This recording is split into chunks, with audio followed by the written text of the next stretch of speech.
좋아요, 구독! 아침에 읽는 어젯밤 미증시 이야기 종목 브리핑 시작하겠습니다. 간밤 뉴욕 증시 3대 지수 일제히 큰 폭 하락하면서 장을 마쳤습니다.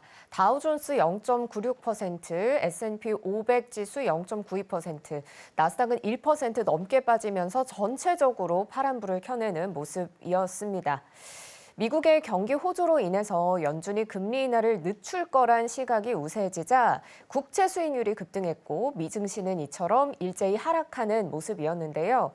실제로 이날 공개된 연준의 베이지북에서도 지난달 미국 경제는 대부분 지역에서 경제 활동이 둔화하지 않은 것으로 나타났습니다. 한편 실적 발표를 앞두고 수일째 주가가 내림세를 보이던 테슬라가 오늘장에서도 역시 2% 가까운 낙폭을 보였는데요. 하지만 장 마감 이후 발표된 3분기 실적이 예상치를 상회하면서 애프터마켓에서 10%를 왔다 갔다 하는 급등세를 보이고 있습니다. 테슬라의 3분기 주당 순이익은 72센트로 LSEG 예상치인 58센트를 웃돌았고요. 매출은 251억 8천만 달러로 예상치인 253억 7천만 달러를 소폭 하회했습니다. 국채금리 살펴보겠습니다. 미 10년물 국채금리 오늘도 급등하면서 4.25%까지 치솟는 모습입니다. 지난 7월 말 이후의 최고 수준인데요. 미 국채 수익률은 10월에 들어서만 0.44%포인트 급등하는 모습이었습니다. 필라델피아 반도체 지수는 1% 넘게 빠지는 모습을 보여줬는데요. 엔비디아와 브로드컴 그리고 이슈가 있었던 퀄컴과 암홀딩스 등이 큰 폭으로 하락했습니다. 반면에 또 구성 종목 중에 주가가 큰 폭으로 오른 종목이 있는데요. 테사스 인스트루먼트가 실적을 발표했습니다. 주당 순이익 1.47달러, 매출 41억 5천만 달러를 보고했는데 LSEG의 예상치인 주당 1.38달러, 매출 41억 2천만 달러를 상회하면서 주가가 4% 넘게 올랐습니다. 미국의 원유 재고가 급증하면서 국제유가는 좀 안정세를 보였는데요. WTI는 배럴당 72달러 선에 마무리가 됐습니다. 네, M7 종목들 위주로 살펴보면 안타깝게도 모든 종목들이 내림세를 보였습니다. 특히 금리에 민감한 기술주들이 급락하면서 빅테크들이 주가를 좀 큰 폭으로 반납하는 모습 보였는데요. 먼저 애플 살펴보겠습니다. 애플은 2% 넘게 빠지면서 230달러대의 종가를 형성했는데요.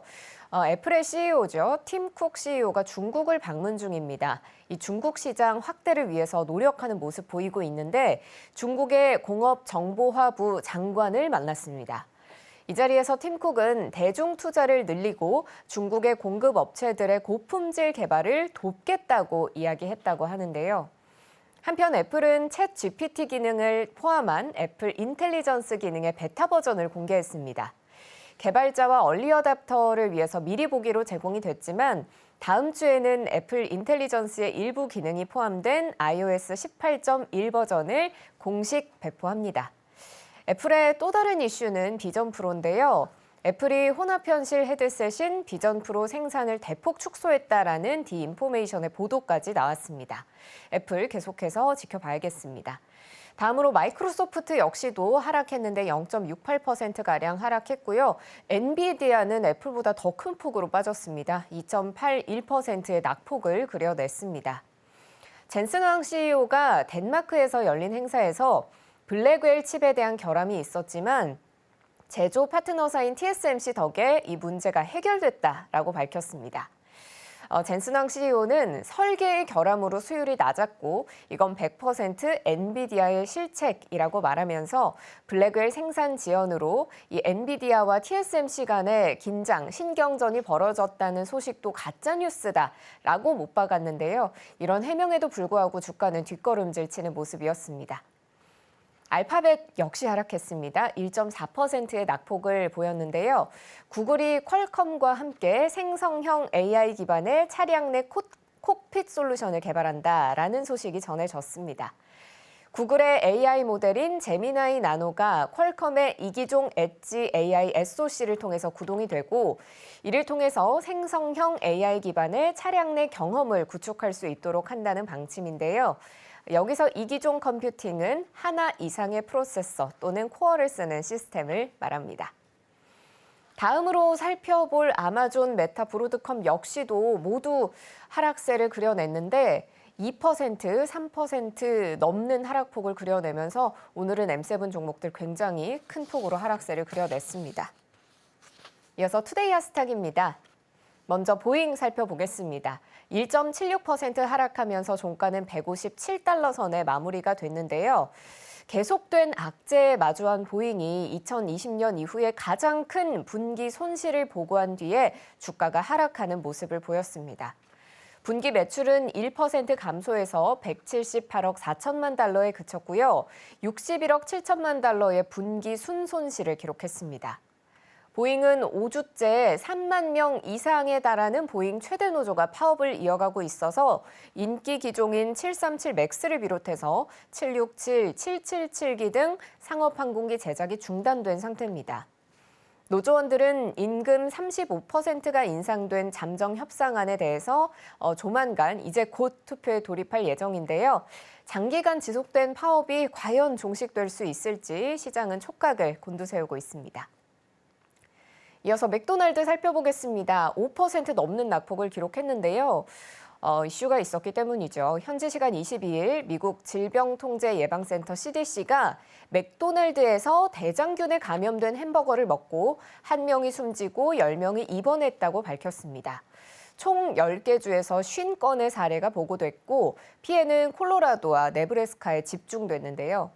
CDC는 대부분의 환자들이 맥도날드의 쿼터 파운더 햄버거를 먹었다고 보고했다고 밝혔습니다. CDC와 FDA, 맥도날드 등에 따르면 이번 식중독 사고는 쿼터 파운더 햄버거 속에 얇게 썬 양파가 문제인 것으로 드러났습니다. 맥도날드는 이날 북미 최고 공급망 책임자 명의의 성명을 내고 대장균 검출은 쿼터 파운더에 사용된 얇게 썬 양파와 관련이 있을 수 있다면서 이 양파는 한 공급업자가 물류센터 3곳에 납품한 것이라고 설명했습니다. 맥도날드는 모든 매장에서 해당 공급업체와 해당 양파 제품의 공급, 유통을 전면 중단시켰고요. 이뿐 아니라 콜로라도와 캔자스, 유타, 와이오밍 등을 포함한 일부 지역에서는 일시적으로 쿼터 파운더 버거 판매가 중단됐습니다. 이 여파로 전일장에서 애프터마켓에서 맥도날드의 주가가 10%까지 폭락하기도 했는데요. 베어드는 해당 이슈 발생 후에 맥도날드에 대한 등급을 아웃퍼폼에서 중립으로 하향 조정했습니다. 목표가 역시도 주당 320달러에서 290달러로 낮추고 4분기와 내년도의 수익 추정치까지도 낮춰잡는 모습이었습니다. 마지막으로 AT&T 살펴보겠습니다. 4.6% 상승하면서 홀로 하스탁 중 웃는 모습이었는데요.